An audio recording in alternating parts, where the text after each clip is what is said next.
తాకట్లో ఉన్న మీ బంగారాన్ని విడిపించి ఆ రోజు ఆన్లైన్ రేటుకి కొంటాం. Sharma gold company. నమస్తే గురుగారు. శ్రీమాత్రే నమః. శ్రీమాత్రే నమః. గురు మే 15th నుంచి మారిపోతున్నాడని రకరకాల వార్తలు వస్తూ ఉన్నాయి. మరి వాటి ఇంపాక్ట్ వివిధ రాశుల మీద ఎలా పడుతుంది? ముఖ్యంగా మన అక్షయ తృతీయ వస్తుంది కదా. సో ఈ రోజు చాలా చాలా మంచి రోజు అని మీ నోటనే నేను విన్నాను. సో వివిధ రాశుల వారు ఈ రోజుని ఎలా సద్వినియోగం చేసుకుంటే, ఎలాంటి పరిహారాలు చేసుకుంటే కొంచెం అయినా వాళ్ళ లైఫ్లో చేంజెస్ వచ్చి ఒక శుభప్రదంగా ముందడుగు వేయచ్చు ఈ సంవత్సరం అంతా అంటారు? శ్రీ గురుభ్యో నమః.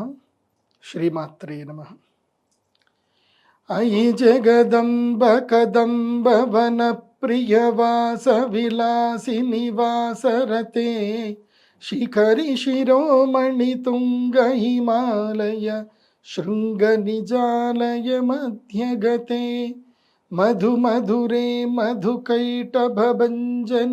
కైటభంజని రాసరతే జయ జయ హే మహిషాసురమర్దిని రమ్యకపర్దిని శైలసుతే.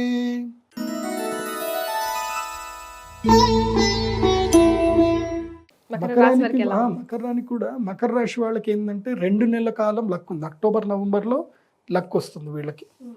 వీళ్ళు సూపర్ టైం వీళ్ళకి. మకర రాశి వాళ్ళకి లైఫ్ టైం ఆపర్చునిటీస్ వస్తాయి. ఏ ఆపర్చునిటీ వచ్చినా వెళ్ళండి.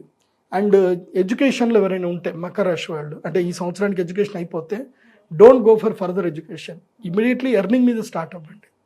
మకర రాశి వాళ్ళు ఈ సంవత్సరం డబ్బులు సంపాదించే దాని మీదకి స్టార్ట్ అవ్వాలి. లైఫ్ బిగినింగ్ చేయాలి. ముఖ్యంగా యంగ్స్టర్స్ ఇప్పుడు 22-23 ఏళ్ళైనా బీటెక్ అయిపోతుంది, మళ్ళీ నేను ఎంఎస్సీ చేస్తాను, ఎంటెక్ చేస్తాను, ఎంఎస్కి వెళ్తాను అని అనుకుంటారు. అవన్నీ ఇమీడియట్లీ వాళ్ళు ఈ సంవత్సరం ఏదైనా స్టార్టప్ పెట్టండి, లేదంటే ఏదైనా నేర్చుకోండి, ఏదైనా బిజినెస్ స్టార్ట్ చేయండి. దెన్ దాన్ని ఏమంటారు, ఆన్లైన్ త్రూ డిగ్రీలు కంప్లీట్ చేయండి. కానీ ఇక డబ్బులు సంపాదించారు. ఎందుకోసమంటే 12 yearsకి ఒకసారి ఆపర్చునిటీ వస్తుంది. సో అది మకర రాశి వాళ్ళకి ఈ సంవత్సరం ఆపర్చునిటీ వస్తుంది.